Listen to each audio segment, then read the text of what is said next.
गिरफ्तारी कसरी भयो तपाईँलाई इन्ट्रेस्टिङ है। म जब मेरो घरबाट हिँडेँ मेरो पछाडि पुलिसहरू मलाई म ताप्लेजुङ आएँ। ताप्लेजुङ आइसके पछाडि भोलिपल्ट बिहान फलान ठाउँमा ल्याइदिनु, किनकि बिहान म काठमाडौँतिर हिँडेर आउँदै थिएँ। अब राजाको विरोध गर्ने भइसके पछाडि मैले छोड्न सक्दिनँ। म बाटोमा ल्याउँदा लाँदा पनि हतगडी लगाइन्थ्यो, मानिसहरूले हेर्थे, अचम्म हुन्थ्यो त्यो बेला। बाटोमा होइन, साना साना फुच्चे केटाहरू होइन। म नक्खु जेलमा थिएँ है, नजिकै छ नक्खु जेल यहीँ नजिकै, जहाँ अहिले हामी इन्टरभ्यू दिएछौँ यहाँभन्दा 1 किलोमिटर टाढा नक्खु जेल छ। तर म हट भइनँ, मलाई त्यस्तै हट भयो। हतकडी त चोरलाई पो लगाइन्छ त, राति 8 बजे आएको छ, अँध्यारो छ होइन, तपाईँहरूलाई सुट गर्ने कुरा छ। भेरी सिम्पल इभेन्ट नि, स्याउको दाना नदेख्नु कुनै ठुलो कुरा होइन। भेरी सिम्पल लजिक, मैले सिम्पल रूपमा राखेको। मेरो परिवारसँगको सम्बन्ध एक किसिमले बिग्रिसकेको थियो, मलाई सपोर्ट गरेको थिएन। म मार्क्सिस्ट भएको, म कम्युनिस्ट भएको मन पराउँदैन थियो। तपाईँका परिवारका अधिकांश सदस्यहरू के पञ्चायत पक्षका हुनुहुन्थ्यो? होइन, उहाँहरू डेमोक्रेट, काङ्ग्रेस। किनकि म डेमोक्रेसी नभएको, राजाले डेमोक्रेसी हनन गरेको कारणले म राजाको विरुद्धमा थिएँ। बेसमारी पिटे।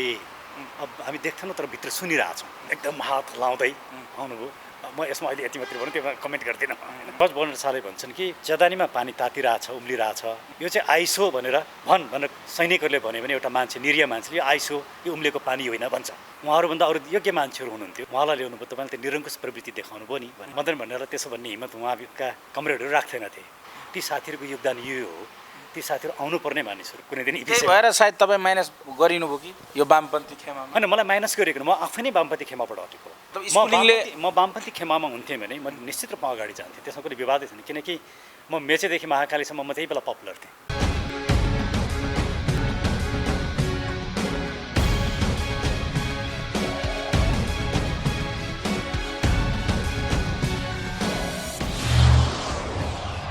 म सबभन्दा पछिल्लोचोटि म 3.5 वर्ष बसेँ राजकाज मुद्दामा।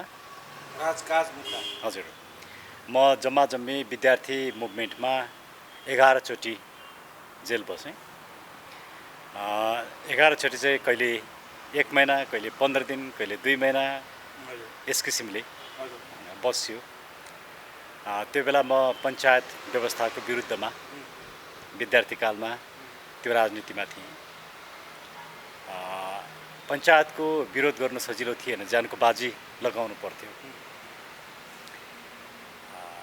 तर त्यो बेला हामीले जसरी पञ्चायतको विरुद्धमा खुल्ला रूपमा हामी निस्क्यौँ, अहिले म सम्झिन्छु मलाई ताप्लेजुङमा गिरफ्तार गरिएको थियो। मेरो घर ताप्लेजुङ हो। अनि ताप्लेजुङमा गिरफ्तार गरिएपछि मलाई बयान लियो। प्रश्न एउटा के सोधेको थियो भने तिमीहरू किन राजाको विरुद्धमा छौ? कुनै बेला राजाको विरोध गरेर पनि हो, राजकाज मुद्दै त्यसैले लाग्यो नि, किन राजा फाल्ने भनेर प्रश्न गरिएको थियो। मेरो बयान त्यो बेला झन्डै 25-30 पेजको बयान थियो, धेरै लामो बयान थियो। मैले कम्युनिस्टहरूको प्रशिक्षणमा जे कुरा सिकाइन्छ त्यो सारा याद गर्नुभएको रहेछ सायद तपाईँले। त्यो 30 पाना त त्यसै भएन होला। एकातिर त कम्युनिस्ट प्रशिक्षणको पनि कुरा थियो, अर्कोतिर मेरो आफ्नै पनि, किन म अलिकति कानुनको ब्याकग्राउन्डको विद्यार्थी भएको कारणले र म एउटा राम्रै विद्यार्थी भएको कारणले मेरो आफ्नै धारणाहरू पनि थिए। तर म अहिले के सम्झिन्छु, मैले त्यो बयानपछि पनि आएर मैले खोजेँ, मलाई एकजना प्रहरीले त्यो फोटोकपी गरेर दिएका पनि थिए, तर मैले त्यो राख्न सकिनँ, त्यो हरायो है। मैले के भने रहेछु भने राजा चाहिँ निरङ्कुश भए, त्यो बोकले राजा फाल्नुपर्छ भनेर मैले लिखित रूपमै बयान दिएको। जान सक्थ्यो लिखित रूपमा, प्रमाणित बयान भयो नि त। प्रमाणित बयान त्यो लिखित दिइसकेपछि तल साइन पनि गर्नुपर्छ। साइन गरेको छ। फेरि त्यो प्रहरीले कुटपिट गरेर गरे होइन, प्रहरीले सोधे, मैले आफ्नो कुराहरू प्रष्ट रूपमा राखेँ होइन। तर बयान गरिसके पछाडि चाहिँ न्यु खोजेर पिट्ने काम गरेँ। त्यो पिटाइको बारेमा म अहिले भनौँ न तपाईँलाई, त्यसको अनुभूति छुट्टै छ। र त्यो बेला म नेपालमा राजतन्त्र चाहिँदैन, निरङ्कुश राजा फाल्नुपर्छ भनेर म गणतन्त्रवादी नै हो। मेरो राजनीतिक सुरुवात नै गणतन्त्रबाटै सुरु भयो। जुन बेला पञ्चायत थियो, पञ्चायत ढलिसके पछाडि पनि डेमोक्रेसी आयो, त्यो बेला पनि म गणतन्त्रवादी नै थिएँ। म मेरो थ्रु आउट मेरो स्टुडेन्ट लाइफमा, मेरो एकाडेमिक करियरमा म गणतन्त्रवादी नै रहेँ। तर पछिल्ला दिनमा आइसके पछाडि अहिले आइसकेपछि म किन राज संस्थाको कुरा गरिरहेको छु एउटा गणतन्त्रवादी त्यसको बारेमा त हामी फरक कुरा होइन गरौँला जस्तो तर प्रश्न हुन्छ नि सबैले सोध्ने प्रश्न हुन्छ हिजो निरङ्कुश राजतन्त्रको विरोध गरेर त्यो संस्थाकै अन्त्यको लागि गणतन्त्रका लागि जेल बस्ने मान्छे अहिले किन राज संस्थाको कुरा गर्छ भन्ने प्रश्न आउँछ त्यसको विषयमा म बोलौँला तर त्यो संस्मरण मलाई अहिले पनि रमाइलो के लाग्छ भने मेरो बयान एक दिनमा सिद्धिएन झन्डै भोलिपल्ट पनि 12 बजेसम्म बिहान 8-9 बजेदेखि 12 बजेसम्म उनीहरूले बयान लेखेका थिए किन हातले लेख्नु पर्थ्यो उनीहरूले हातले लेख्थे होइन अनि भनेका कुरा दोहोऱ्याइ तेह्र्याइ भन्नु पर्थ्यो त्यसले गर्दा पनि समय लाग्यो त्यो एउटा रिस्की क्षण थियो मलाई त्यसबेला जुन एउटा सानो खोरमा राखिएको थियो त्यो खोरमा चाहिँ काठको एउटा पिल्लरी के भन्छ खुट्टा छिराउनु पर्ने काठमा खुट्टा छिराउनु पर्ने अनि भुइँमा सुताउने होइन त्यस्तोमा कसरी कति घन्टा बस्नु घन्टा होइन 25 दिन र मैले यस्तै एउटा जिन्स प्यान्ट लगाएको थिएँ एउटा कटनको सर्ट थियो र एउटा लेदर ज्याकेट थियो मसँग यातनाबाट त थेथर भइसक्नु भएको रहेछ र त्यो 25 दिन बस्दाखेरि मेरो लेदरको ज्याकेट पनि पुरै उकिसकेको थियो त्यो चिसोले मेरो सर्ट पनि च्यातिएको थियो जिन्स प्यान्ट मक्काइसकेको थियो र च्यातिएको थिएन त्यहाँबाट हतकडी लगाएर 3-4 दिन हिँडाएर झापामा ल्याइएको थियो ताप्ले जुङ्टु झापा त्यो पनि रमाइलो छ म त्यो कुरा तपाईँले आज मलाई कहाँ फसाइदिनु यो आउन जरुरी थियो कि अब सिधै मान्छेले कसरी तपाईँलाई बुझिरहेछ भने डाक्टर सुरेन्द्र भण्डारी विदेशमा पढेका अमेरिका जापानमा पढेका सुकिला मुकिला होइन पार्ट टाइम आन्दोलन गर्ने तपाईँलाई विश्वास गरिसकेका छैनन् क्या धेरैले त्यसैले विश्वास गराउनलाई यो बाटो खोलेको होइन विश्वास चाहिँ विचारले गर्ने हो हजुर प्रतिबद्धताले गर्ने हो होइन खैर यो स्टोरी नै कन्टिन्यू गरौँ अच्छा त्यस पछाडि मलाई ताप्लेजुङमा त्यही राख्दाखेरि नै त्यो गोलघरमा राख्दाखेरि नै त्यहाँबाट फिदिम लिएर आयो फिदिममा अञ्चलाधीश आएका थिए मैले अञ्चलाधीशको नाम बिर्सेँ अनि मसँग अर्को एकजना विद्यार्थी पनि गिरफ्तार हुनुभएको थियो अब गिरफ्तारी कसरी भयो तपाईँलाई इन्ट्रेस्टिङ है म मेरो घरबाट ताप्लेजुङ सदरमुकाम आउन 1 दिन हिँड्नु पर्थ्यो अहिले पनि 1 दिन हिँड्नुपर्छ होइन म जब मेरो घरबाट हिँडेँ मेरो पछाडि पुलिसहरू मलाई फलो गरिरहेको थियो सिभिल्समा म ताप्लेजुङ आइसके पछाडि मेरो ब्याग मैले एक ठाउँमा राखेँ म अर्को ठाउँमा बसेँ अनि मैले जहाँ ब्याग राखेको थिएँ मैले त्यहाँको एउटा स्टुडेन्ट लिडरलाई भनेको थिएँ भोलिपल्ट बिहान फलानु ठाउँमा ल्याइदिनु किनकि बिहान म काठमाडौँतिर हिँडेर आउँदथेँ र म त्यो बजारबाट अलिकति टाढा 2 किलोमिटर जति टाढा आइसके पछाडि म त्यो ठाउँमा पुगेको थिएँ ती स्टुडेन्ट लिडर आउन ढिलो भयो मैले उनलाई वेट गर्नु पऱ्यो मेरो ब्याग आउनलाई होइन अनि त्यतिन्जेलसम्ममा उनी जब आए उनीहरू वरिपरि रहेछन् घेरेर बसिरहेको रहेछन् उनीहरूले हामी दुवैजनालाई समाते होइन प्रहरीले समाते अनि त्यो स्टुडेन्ट लिडर पनि उहाँ पनि हुनुहुन्थ्यो उहाँ पछाडि चाहिँ उहाँ सङ्गीतमा बाबुराम थोलुङजी हो उहाँको नाम बहुत जेन्टल मान्छे राम्रो गीत गाउनुहुन्थ्यो राम्रो बाजा बजाउनुहुन्थ्यो गिटार बजाउनुहुन्थ्यो तर मेरो धेरै भयो उहाँसँग भेटघाट भएको छैन उहाँ कहाँ आउनुहुन्छ मलाई थाहा छैन अनि त्यस पछाडि बिचमा ताप्लेजुङमा बस्दा हामीलाई 5 थरमा लिएर गयो हामी दुईजनालाई अनि त्यहाँ अञ्चलाधीशसँग भेट गराइयो अनि अञ्चलाधीशले मलाई सोधे बाबु उनले शिष्टतापूर्वक नै बोलेको थियो बाबु तपाईँ कानुन पढ्ने मान्छे तपाईँ किन राजाको विरोध गरेर हिँड्नुहुन्छ भनेर सोधे अनि मैले म यो कारणले म विरोध गर्छु किनकि डेमोक्रेसी भएन मुलुकमा डेमोक्रेसी चाहिन्छ भनेर मैले आफ्नो कुराहरू राखेँ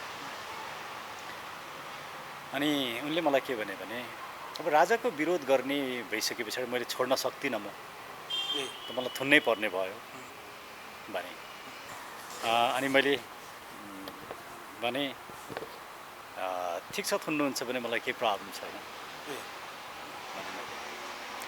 र त्यो कन्टेक्स्टमा उहाँहरूले थुन्नुभयो। बाटोमा ल्याउँदा लाँदा पनि हतकडी लगाइन्थ्यो, हतकडी लगाएर हिँडाइन्थ्यो, मानिसहरूले हेर्थे, त्यो अचम्म हुन्थ्यो त्यो बेला बाटोमा होइन साना साना फुच्चे केटाहरू होइन अपराधी जस्तो। तपाईँले अपराधीको कुरा सुन्दा म त मलाई इन्ट्रेस्टिङ कुरा भन्छु है। म फेरि यो श्रृङ्खलामा म नक्खु जेलमा थिएँ है, नजिकै छ नक्खु जेल यहीँ नजिकै, जहाँ अहिले हामी इन्टरभ्यू दिएछ यहाँभन्दा 1 किलोमिटर टाढा नक्खु जेल छ। त्यहाँ पनि बस्नु? म त्यहाँ बसेँ। म त्यहाँ बस्दाखेरि म बिमारी थिएँ अनि मलाई चेक गराउन वीर हस्पिटलमा लिएर गइएको थियो अनि त्यहाँ लाँदा पनि हतकडी नै लिएर लगाएको थियो। अनि म वीर हस्पिटलको गेटमा पुगिसके पछाडि अब त्यो प्रहरीको भ्यानबाट ओह्रालले मलाई हतकडी लगाइएको थियो। अनि त्यहाँ कलेज पढ्ने विद्यार्थीहरू थिए, अरू विद्यार्थीहरू पनि थिए, केटाकेटीहरू थिए, मानिसहरू थिए। सबैले यो चोर चोर चोर चोर लिएर आयो भनेर भने, चोरलाई लिएर आयो भनेर भने होइन। मैले मलाई त्यो एक किसिमको फिलिङ्स तर मैले तर म हर्ट भइनँ, मलाई त्यस्तै हर्ट भएन। मलाई के लाग्यो भने हतकडी त चोरलाई पो लगाइन्छ त, यो मान्छे राजनीति गर्छ, उसको राजनीतिक विचार छ भन्ने कुरा त समाजले बुझाए पनि थिएन, बुझाउन पनि सकिएको थिएन नि, त्यसमा उनीहरूको केही पनि दोष थिएन। अनि भित्र गएपछि चाहिँ डक्टरसँग भेटघाट भयो। गजब राम्रो डक्टर हुनुहुन्थ्यो, राम्रोसँग कुरा गर्नुभयो उहाँले। म त्यो बेला पनि राम्रै अङ्ग्रेजी बोल्थेँ, उहाँले मसँग अङ्ग्रेजीमै कुरा गर्नुभयो होइन। अनि एउटा हतकडी लगाएर लिएर गएको मान्छे अङ्ग्रेजीमा बोल्छ अनि त्यो देखिसके पछाडि चाहिँ ती मलाई जो चोर चोर भन्दै पछाडि आएका मान्छेहरू थिए होइन, तिनीहरूलाई के भएछ नि यो चोर होइन रहेछ भन्ने उनीहरूलाई फिलिङ्स भएछ होइन। अनि पछाडि म बाहिर निस्किएपछि तपाईँ को हो भनेर सोधेँ 1-2जनाले। अनि मैले भने म यसरी पोलिटिकल केसमा यसरी पर्या हो भनेर पुलिसले धेरै बोल्न दिएन, हालेर फेरि ल्याइहालेँ होइन। चोरको प्रसङ्ग त्यहाँनिर आयो होइन। यही काठमाडौँमा तपाईँलाई चोर पनि भनिएको रहेछ सार्वजनिक ठाउँमा? हो। अब अघि हामीले गफ गर्दै गर्दाखेरि तपाईँले चाहिँ हामी कति मिनट कुरा गर्छौँ, यो धेरै लामो पनि सुन्नु न, मतलब तपाईँलाई ताप्लेजुङबाट झापा लाँदाको कहानी जबरजस्त भन्नुभयो। तपाईँलाई हिँडाउँदै पक्कै ल्याइयो, जङ्गलको बाटो पनि ल्याइयो होला, कस्तो थियो त्यो अनुभव? त्यो भेरी इन्ट्रेस्टिङ। म तपाईँलाई त्यहाँका 1-2वटा घटनाहरू रमाइलो छन्। ताप्लेजुङबाट हिँडाएर ल्याइएको दिन हामीलाई फिदिममा बास बसाइयो, प्रहरी कार्यालयमै राखियो। भोलिपल्ट बिहान त्यहाँबाट हिँडाइयो र हामी इलाम पुगेनौँ, हामी आधी बाटोमा बस्यौँ। त्यो गुफा कि समथिङ एउटा यस्तो ठाउँ छ, त्यहाँ पुगिसके पछाडि अँध्यारो भइसकेको थियो। अनि हामी 3जना थियौँ, प्रहरीहरू 8-10जना प्रहरी थिए बन्दुकसहितका होइन। हामीलाई हतकडी लगाइएको थियो। त्यसमध्ये 1जनालाई हतकडी लगाइएन। अब म यो इन्ट्रेस्टिङ कुरा छ, म आउँछु। अनि मैले भने साँझ परिसक्यो, अब यहाँबाट हामी हिँड्न सक्दैनौँ, जाँदैनौँ भने मैले पुलिसहरूले मान्दैन होइन। तपाईँलाई साँझ परे पनि यहाँबाट लिएर जानु भनेको छ, हामी छोड्दैनौँ भने। हामीसँग अरू त कुनै उदै थिएन, आर्गुमेन्ट थिएन। त्यहाँबाट हिँडेर गएपछि जङ्गलको बाटो अर्को 3 घन्टा हिँड्नु पर्थ्यो। हामी राति 10 बजे फिकल भन्ने ठाउँमा आइपुग्यौँ र त्यहाँ एकजना सभापति, पञ्चायतको सभापतिको घरमा हामी बस्यौँ, जो म पनि उनलाई चिन्थेँ, उनले पनि मलाई चिन्थे, किनकि पारिवारिक सम्बन्धका कारणले। त्यहाँ पुगिसकेपछि चाहिँ सेक्युर्ड फिल भयो, बास पाइयो, सेक्युर्ड फिल भयो। तर बिचमा कस्तो घटना घट्यो भने एकजना पुलिसले मलाई के भन्यो भने मलाई माया गर्थे, किनकि ती गाउँकै मान्छे थिए। भाइ तपाईँलाई त सुट गर्ने पो कुरा छ त, राति 8 बजे आएको छ, अँध्यारो छ होइन, तपाईँहरूलाई सुट गर्ने कुरा छ भन्छ। अनि मैले यसो सोचेँ जे पनि गर्न सक्छन्। अनि मैले भने तपाईँको को हो यहाँको हाकिम साहब, तपाईँको ठुलो मान्छे भने असै साहब भने होइन। ऊ चाहिँ अलिक पछि आउँदै थियो। अनि मैले भने मलाई यी रोक्नुहोस्, तपाईँको असर आउन दिनुहोस् भने मैले असै आएँ। अनि मैले असललाई के भने हेर्नुहोस् तपाईँहरूले हामी तिनजना अलिक फरक थियौँ। म अगाडि थिएँ, बिचमा एकजना साथी, अर्को साथी धेरै पछाडि थिए। यसरी तिनजना हामी फरक हिँडिरहेको थिएँ र त्यसले शङ्का के भइरहेको थियो भने यिनीहरूले केही पनि गर्न सक्छन् भन्ने शङ्का थियो। अनि मैले भने तपाईँले केही पनि गर्न सक्नुहुन्छ, तपाईँसँग हतियार छ, तपाईँ मार्न सक्नुहुन्छ, मलाई त्यसमा केही प्रब्लम छैन, किन तपाईँले मारेपछि म मरि नै हाल्छु। तर तपाईँ के याद गर्नुहोस् भने कसले हामीलाई हत्कडी लगाएर हिँडाएर ल्याइराखेको छ भन्ने कुरा सबैलाई थाहा छ, जनतालाई थाहा छ, हाम्रो साथीभाइहरू सबैलाई थाहा छ, हाम्रो सङ्गठन सबैलाई थाहा छ। र तपाईँ यो नठान्नुहोस् कि तपाईँले हामीलाई मारिसके पछाडि तपाईँ चाहिँ जीवित हुनुहुन्छ भन्ने कुरो नठान्नुहोस्, तपाईँ बाँच्नुहुन्छ भन्ने नसोच्नुहोस्, तपाईँ नसोच्नुहोस्, किनकि प्रतिकार हुन्छ। तपाईँले आवेगमा आएर उत्तेजनामा आएर गोली चलाउने काम गर्नु भने त्यो चाहिँ गलत हुनेछ। त्यो मान्छे थचक्कै बस्यो होइन, अनि के भनौँ, केही पनि भएन। त्यसरी हिँडाउ भने हिँड्यौँ हामी। त्यहाँ सभापतिको घरमा आइपुग्यौँ त्यसको 1-1.5 घन्टा पछाडि। अनि ढुक्क फिल भयो होइन। त्यो एउटा इन्सिडेन्ट, रमाइलो इन्सिडेन्ट। अब त्यसमध्येको एकजना जसलाई हत्कडी लगाइएको थिएन, कस्तो करप्सन भन्ने कुरा कस्तो गजब छ क्या। हामी फिदिमबाट हिँडिसके पछाडि त्यहाँबाट 2 घन्टा 2.5 घन्टा 3 घन्टा कति लाग्छ, माथि निकै माथि डाँडामा आइसकेपछि एक ठाउँ खाने ठाउँमा हामी बस्यौँ एउटा गाउँमा। त्यहाँ एउटा प्रधान पञ्चको घरमा हामीलाई खाना खान लग्यो। ती प्रधान पञ्च चाहिँ हामी तिनजना मध्येको एकजनाको रिलेटिभ्स रहेछन्। समातिएका तिनजना मध्येको एकजनाको रिलेटिभ्स होइन। अनि ती प्रधान पञ्चले ती पुलिसहरूलाई अब केही खुसामत गरे, केही भने, केही पैसा दियो होला थाहा छैन मलाई। तर त्यस पछाडि चाहिँ उसलाई चाहिँ हत्कडी लगाइएन। हामी 2 जनालाई मात्रै लगाइयो, उसलाई लगाइएन। जो प्रधान पञ्चको रिलेटिभ्स थिए उनलाई लगाइएन। बहुत सानो कुरा हो, तर मलाई यो कुरा एकदमै फिल भएको थियो। हामीले लाउने उसलाई नलाउने। र त्यो पनि जहाँ हामीले खाना खायौँ त्यो प्रधान पञ्चले पुलिसलाई भनसुन गरिसके पछाडि उसलाई हत्कडी नलगाउने।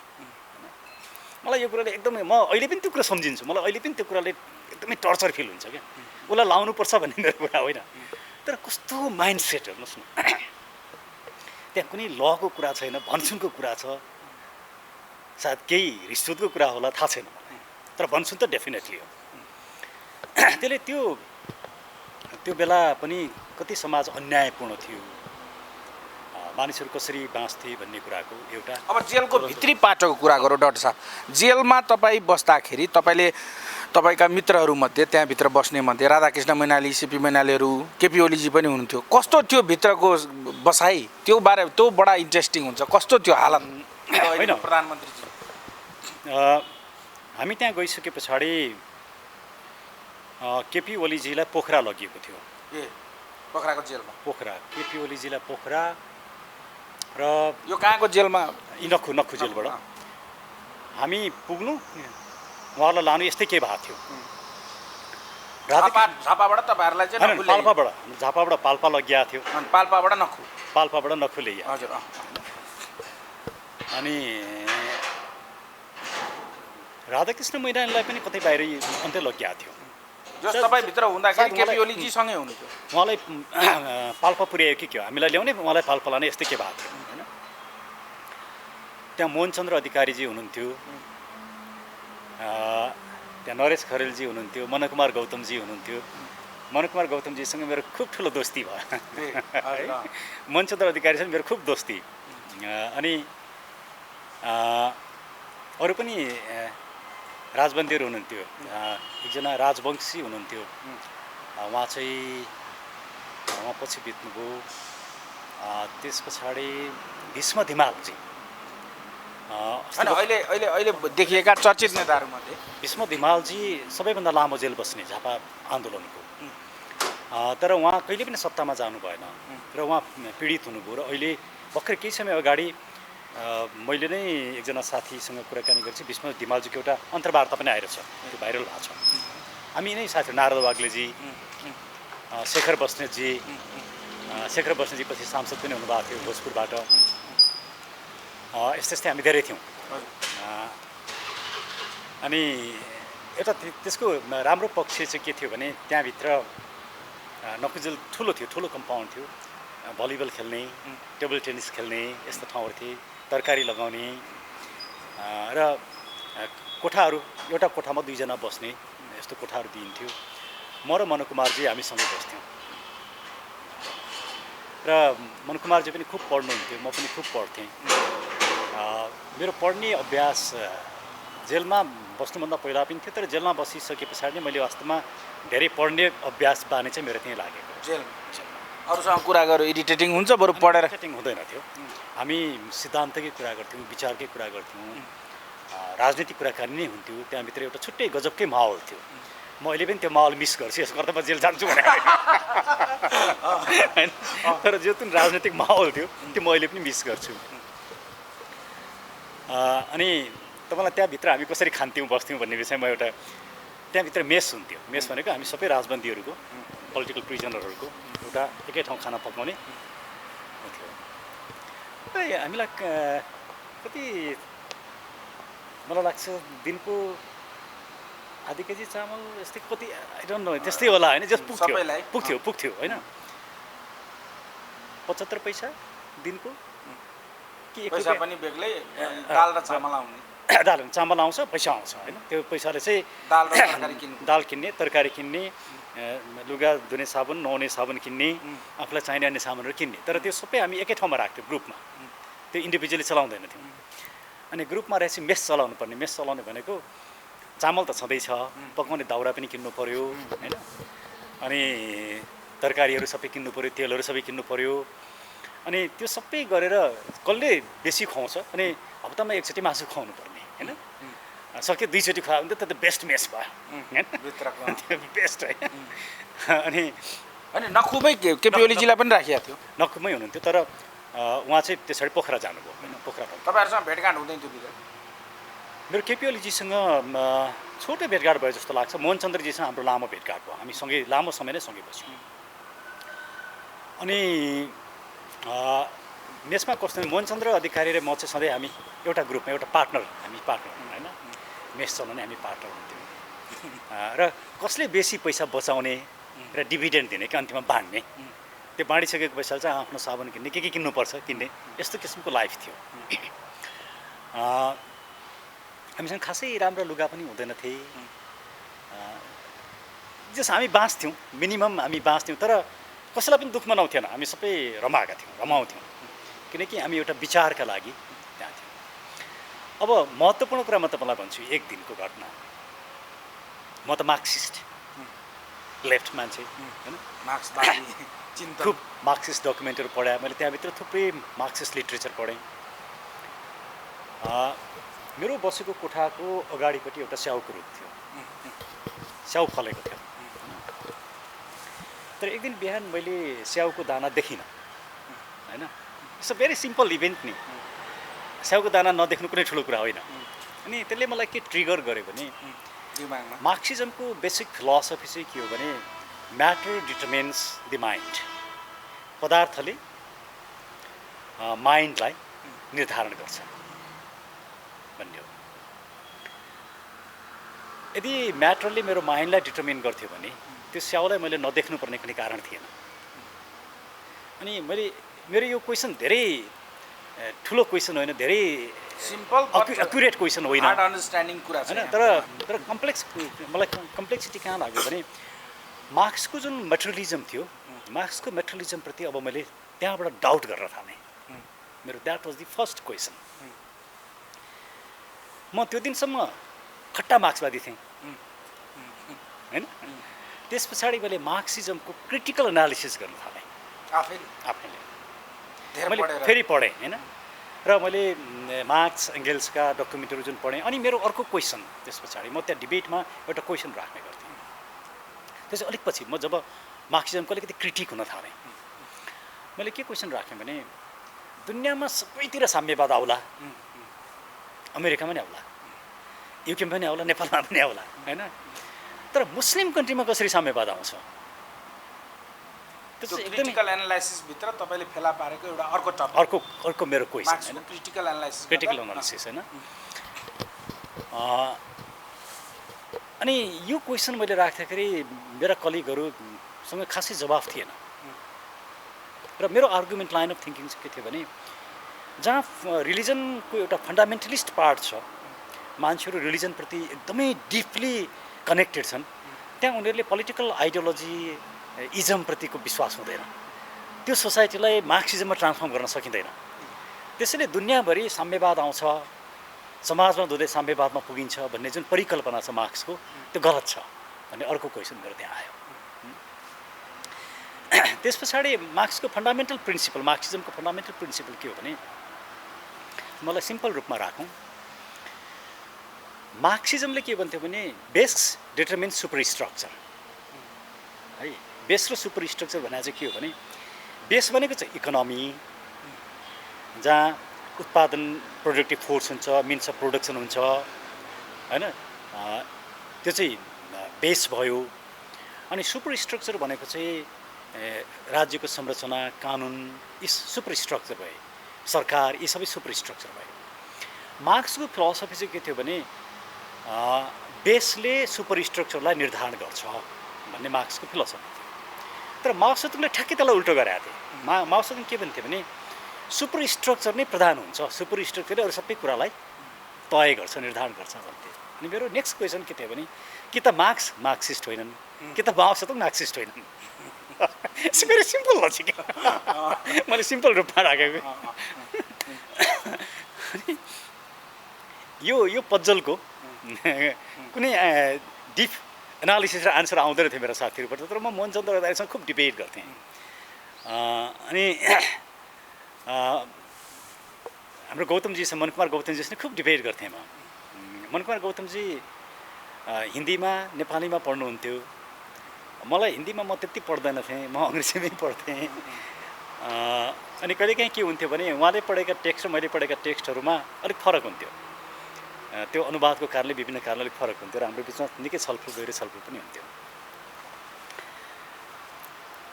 त्यस पछाडि अर्को क्वेसन चाहिँ के आयो भने मैले मार्क्सिजमको जुन क्यापिटल छ, क्यापिटल मैले पढेँ, पोलिटिकल इकोनोमी पढेँ, यो सबै पढिसकेपछि मेरो अर्को क्वेसन के आयो भने प्रोडक्टिभ फोर्स मिन्स अफ, अब यहाँ मार्क्सिजमलाई बुझ्नको लागि के बुझ्नुपर्छ नि, उत्पादक शक्ति हुन्छ, उत्पादनका साधन हुन्छन् र उत्पादनका शक्ति र उत्पादनका साधनको बिचको जुन सम्बन्ध हुन्छ, यो सम्बन्धले गर्दाखेरि चाहिँ समाज एक्सप्लोइटेटिभ हुन्छ, शोषणकारी हुन्छ भन्ने मार्क्सको प्रिन्सिपल।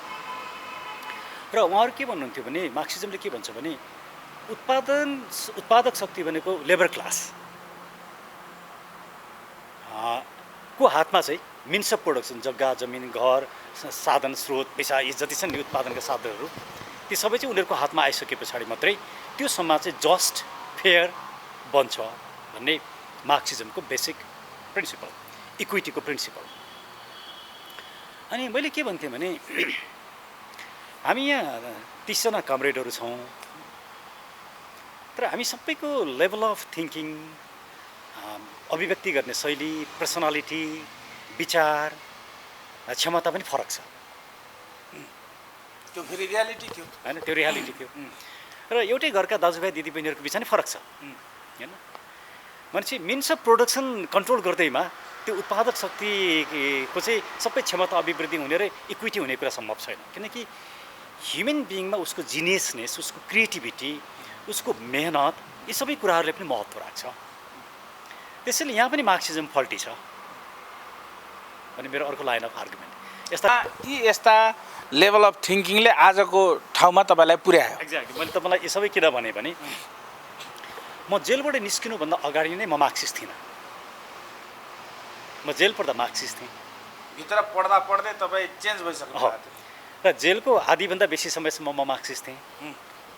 र मैले तर क्रिटिकल एनालाइसिसको जो दौर चल्यो, मैले जुन बेला म मार्क्सिस्ट होइन अब भनेको भए मलाई जेलबाट छोडिदिन्थेँ, तर मैले भनिनँ, किनकि म त्यही कजमा परेको थिएँ। त्यहाँ भनेर हास्य पात्र म भन्न चाहँदैन थिएँ।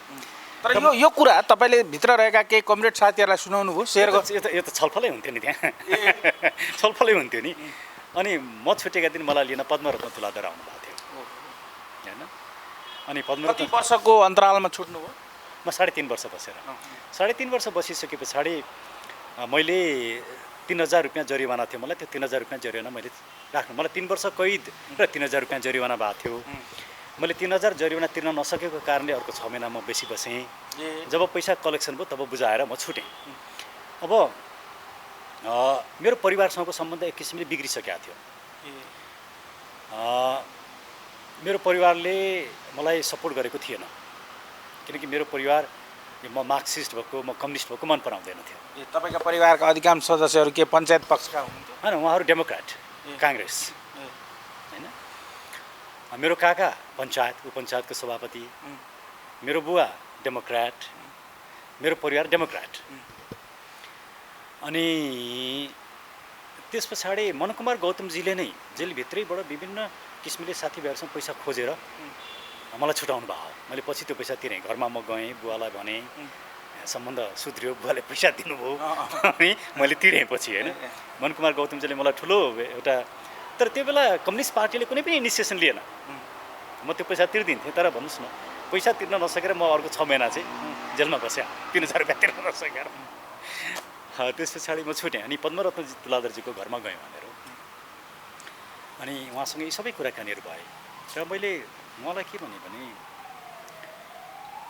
उहाँ अलिकति एथनिक कम्युनिटीको कुराकानी गर्नुहुन्थ्यो र म त्यो बेला नै पद्मरत्नजीसँग मेरो डिफरेन्स भएर मैले भने कि हामीले एउटा कम्युनिटीको कुरा गर्ने भन्दा एज अ होल सिटिजनको राइटको कुरा गर्नुपर्छ। सिटिजनलाई इम्पावर नगरिकन एउटा कम्युनिटीको मात्रै कुरा गरेर मुलुक चाहिँ बन्दैन भन्ने मेरो लाइन अफ आर्गुमेन्ट थियो। उहाँ ह्युमन राइटको कुरा गर्नुहुन्थ्यो, तर कम्युनिटीको कुरा गर्नुहुन्थ्यो होइन। त्यहाँ मेरो डिफ्रेन्स थियो। तर उहाँले मलाई वेल ट्रिट गर्नुभयो राम्रोसँग। त्यस पछाडि म कुनै एकजना साथीको घरमा गएर बसेँ। मेरो त आफ्नो बस्ने खाने ठाउँ केही पनि थिएन नि, जेलबाट निस्केपछि म एकजना साथीकोमा गएँ जो आज न्यायाधीश छन् होइन। उहाँले मलाई केही समयसम्म आफ्नो ठाउँमा राख्नुभयो, खुवाउनु भयो, बसाउनु भयो। मैले उहाँको नाम नलिउँ किनभने उहाँ न्यायाधीश हुनुहुन्छ होइन। I am really grateful to him, म थ्याङ्क्स भन्छु। त्यस पछाडि म पढ्न थालेँ फेरि।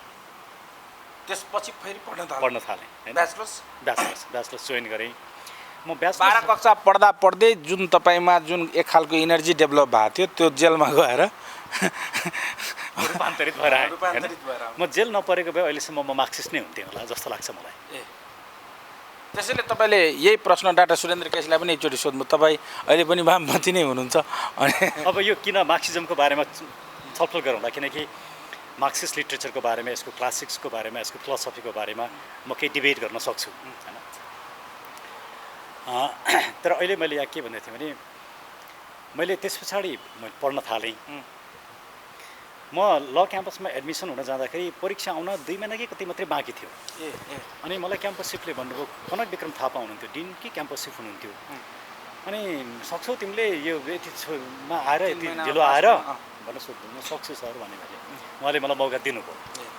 यता पढ्न थालेपछि फ्यामिलीबाट पनि सपोर्ट हुन थाल्यो होला? फ्यामिलीले सपोर्ट नगरे त म पढ्नै सक्दैन थिएँ नि होइन। र विदिन 2 मन्थ्स पढिसकेपछि रिजल्ट भयो। रिजल्ट हुँदाखेरि आई वाज टपर होइन।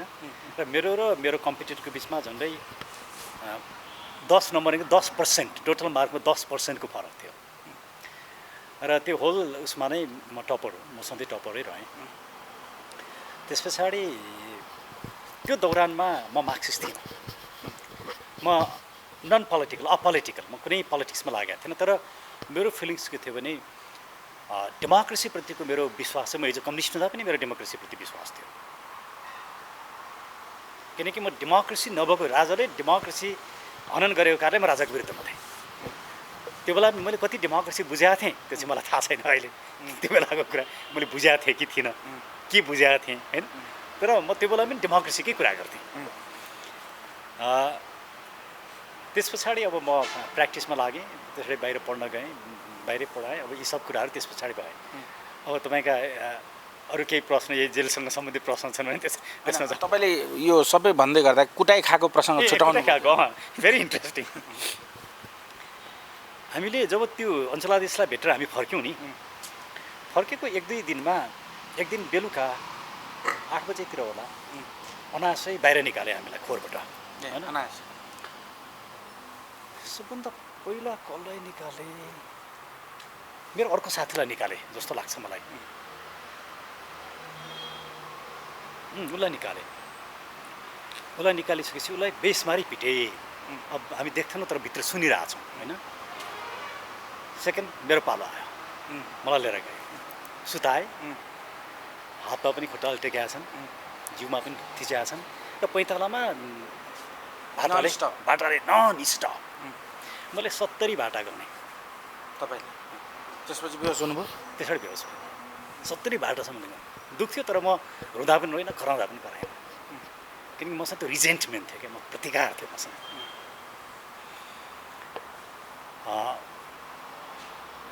फेरि भोलिपल्ट पनि त्यही क्रम दोहोरियो, पर डे 3 दिनसम्म, त्योभन्दा बेसी पिट्यो, 3 दिनसम्म लगातार दोहोऱ्याए। हामीले बयान दिइसकेका थियौँ, राजाको विरुद्धमा छौँ भनेर बोलिसकेका थियौँ, पिट्नुपर्ने कुनै कारण थिएन, पिटेर बयान गराइन्थ्यो नि, त्यो पनि थिएन। तर पनि पिटे, किन पिटे त्यो कुरा मलाई थाहा छैन। ताकि तपाईँहरूको दिमाग कन्ट्रोल होस्, यो कामहरू प्रयास गर्नको लागि, हामीलाई डिस्करेज गर्नको लागि पिटेको, त्यसले हामीलाई डिस्करेज गर्दैन थियो। अनि सर, मैले समग्रतामा यो अन्तर्वार्ताको आयाम कहाँ जोड्न खोजेको भने अहिलेका सामान्य प्रधानमन्त्री, अन्य कमरेड नेताहरू होइन, जोसँग तपाईँ जेल जीवन बिताउनु भयो, कमरेड ओलीसँग मेरो राम्रो सम्बन्ध हो, उहाँसँग अहिले पनि उठबस होइन, अहिले छैन, राम्रो सम्बन्ध। बोलचाल नभएको कति वर्ष हो सर? डाक्टर केसीको मुभमेन्टको बेलामा त्यो नेगोसिएसन हुँदाखेरि उहाँसँग भेटघाट कुराकानी भयो। तपाईँ बालकोट पुगेर गर्नुभएको थियो? होइन, प्रधानमन्त्री निवासमा। त्यस पछाडि मेरो भेटघाट भएको छैन उहाँसँग। त्यहाँ केही पर्सनल कुराहरू भएनन्? तपाईँ हामीसँगै कता अर्कै मोर्चामा हुनुहुन्छ तपाईँ? त्यस्तो भएन, उहाँले मलाई त्यसै तपाईँ पनि भनेर भन्नुभयो, तपाईँ पनि आउनुभयो, त्यस किसिमको रिस्पोन्स गर्नुभयो। बिचबिचमा हाम्रो अब मैले कम्युनिजम या मार्क्सिजम छोडिसके पछाडि पनि मदन भण्डारीसँग मेरो खुब उठबस हुन्थ्यो। फेरि नेकपालाई पहिलो एउटा मुद्दा लागेको थियो, हेर्नुहोस्, त्यसबेला एमाले नेपाल कम्युनिस्ट पार्टी के थियो, तपाईँले चिनेको मदन भण्डारी चाहिँ कस्ता थिए त? म मदन भण्डारीसँग मेरो भेटको विषय तपाईँलाई बताउँछु। मैले ल फर्म खोलाएको थिएँ, म ल प्र्याक्टिस गर्थेँ।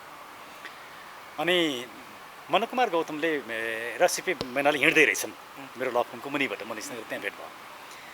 अनि त्यस पछाडि मैले सिपी मैनालाई पनि चिनेको त्यहीँ नै हो पहिलोचोटि। अनि एमआरआईको मेरो अफिसभन्दा अलिकति मास्तिर कार्यालय थियो। अनि मैले सिपी मैनाललाई के भने तपाईँ पब्लिक हुनुहोस्, अब डेमोक्रेसी आइसक्यो, तपाईँले यो डराउनु पर्ने कारण छैन भन्दाखेरि सिपी मैनालीले होइन पक्रिन्छन् कि भन्नुभयो। अनि मैले तपाईँ गलत सोचाइ राखिरहनु भएको छ, तपाईँ अहिले पब्लिक हुने बेला हो। अनि उहाँका दुईजना एकदम सहयोगी हुनुहुन्थ्यो, नरेश खरेल र शेखर बस्नेत। उहाँहरूले भनेको कुरा सिपी मैनाली हतपत नकाट्ने, उहाँहरू चाहिँ उहाँलाई पब्लिक नहुनुहोस् भन्ने सजेसन दिइरहनु भएको थियो। केही दिन पछाडि सिपी मैनाली पब्लिक हुनुभयो। उहाँ पब्लिक भइसके पछाडि त्यो उहाँको भाषण सुन्दा भनेर म पनि गएको थिएँ, म उभिरहेको थिएँ। मेरो एकजना साथी हुनुहुन्थ्यो, म उहाँको नाम नलिउँ, अहिले वर्ल्ड ब्याङ्कमा काम गर्नुहुन्छ, ठुलो इकोनोमिस्ट हो, नेपालको राम्रो इकोनोमिस्ट हो। उहाँ र म सँगै यसरी उभिएर भाषण सुन्न बसिरहेको थियौँ। ठ्याक्क मदन भण्डारी आउनुभयो। मैले मदन भण्डारी चिनेको थिएन होइन। अनि सुरेन्द्र कामरेड भन्नुभयो, नमस्कार भने मैले चिनिनँ नि भने, म मदन भण्डारी भन्नुभयो। त्यहाँबाट उहाँसँगको मेरो परिचय सुरु भयो। त्यो बेलासम्म उहाँको चर्चा थियो? उहाँ त नेता, व्यक्तिगत रूपमा चिनाजान थिएन तपाईँको चाहिँ? मेरो चिन्जान थिएन, माधव नेपालसँग थियो, झलनाथसँग थियो, उहाँहरूसँग मेरो धेरै पहिलादेखिको चिन्जान हो। उहाँहरूसँग उठबस, चिन्जान, कुराकानी, सुरेन्द्र पाण्डे, धेरै मान्छेहरू हामी चिन्जानका मान्छेहरू होइन। अनि सिपी मैनाली आउनुभयो, एकदम हात लाउँदै आउनुभयो। म यसमा अहिले यति मात्रै भनौँ, त्यो कमेन्ट गर्दिनँ होइन। अहिले पनि मेरो सिपी मैनालीसँग राम्रो सम्बन्ध छ। लाउँदै आउनुभयो र अहिलेको अवस्थासम्म आउँदाखेरिको कुरा सम्झेर तपाईँले भएको यसपछि नबोल्नु? यसमा किनकि उहाँसँग मेरो अहिले पनि राम्रो सम्बन्ध छ होइन। म अहिले पनि उहाँलाई रेस्पेक्ट नै गर्छु। अनि यसरी मदन भण्डारीसँग त्यहाँ चिन्जान भइसके पछाडि मेरो फ्रिक्वेन्टली भेटघाट हुने, कुराकानी हुने, टेलिफोनमा पनि घन्टौँ कुराकानी हुन्थ्यो। म मदन भण्डारीसँगका संस्मरणहरूको बारेमा एउटा छुट्टै तपाईँसँग अन्तर्वार्ता दिउँला, कसैसँग दिउँला, त्यसलाई पछि गरौँला। अरू यसमा केही छ होइन? मदन भण्डारी केही कन्टिन्यू गर्न चाहे मैले अर्को गरौँ, किनकि अलि यो लामो हुन्छ। त्यसो भए एक छोटो कुरो मदन भण्डारीको बारेमा मदन भण्डारीसँगको मेरो कुराकानी चाहिँ एकदमै मेरा कडा प्रश्नहरू हुन्थे। उहाँलाई मेरा प्रश्नहरू कतिपय मन पनि पर्दैनथे, तर उहाँ बहुत संयमित भएर जवाब दिनुहुन्थ्यो। जस्तै तपाईँले उहाँलाई सोधेको एउटा प्रश्न र त्यसको जवाब राखिदिनु। जस्तो एउटा प्रश्न मैले के छ भने नेकपाको महाधिवेशन भएको थियो, उहाँ महासचिव हुनुभयो, उहाँले केन्द्रीय समितिमा नियुक्ति गरेर ईश्वर पोखरेल र प्रदीप नेपाललाई ल्याउनु भयो। उहाँहरू इलेक्सनबाट आउनुभएको होइन, ईश्वर पोखरेल प्रदीप नेपाल। अनि मैले उहाँलाई के भने तपाईँ त एकदम निरङ्कुश बन्नुभयो मदन कामरेड, तपाईँले कतिसम्म गर्नुभयो भने जर्ज बर्नार्ड शाहले भन्छन् कि च्यादानीमा पानी तातिरहेछ, उम्लिरहेछ, यो चाहिँ आइस हो भनेर भनेर सैनिकहरूले भन्यो भने एउटा मान्छे निरीह मान्छेले यो आइस हो, यो उम्लेको पानी होइन भन्छ। तपाईँले त त्यस्तै गरिदिनु भयो। जसको पार्टीभित्र धेरै विरोध थियो त्यो बेला, उहाँहरूभन्दा अरू योग्य मान्छेहरू हुनुहुन्थ्यो, तपाईँले उहाँहरूलाई ल्याउनु भएन, उहाँलाई ल्याउनु भयो, तपाईँले त निरङ्कुश प्रवृत्ति देखाउनु भयो नि भने मैले। मदन भण्डारीलाई त्यसो भन्ने हिम्मत उहाँका कमरेडहरू राख्दैनथे।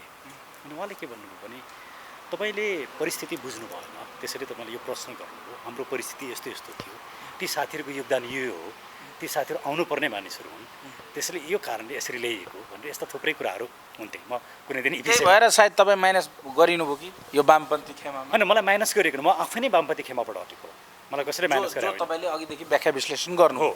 मतलब स्कुलिङले म वामपन्थी खेमामा हुन्थेँ भने म निश्चित रूपमा अगाडि जान्थेँ, त्यसमा कुनै विवादै थिएन, किनकि म मेचेदेखि महाकालीसम्म म त्यही बेला पपुलर थिएँ।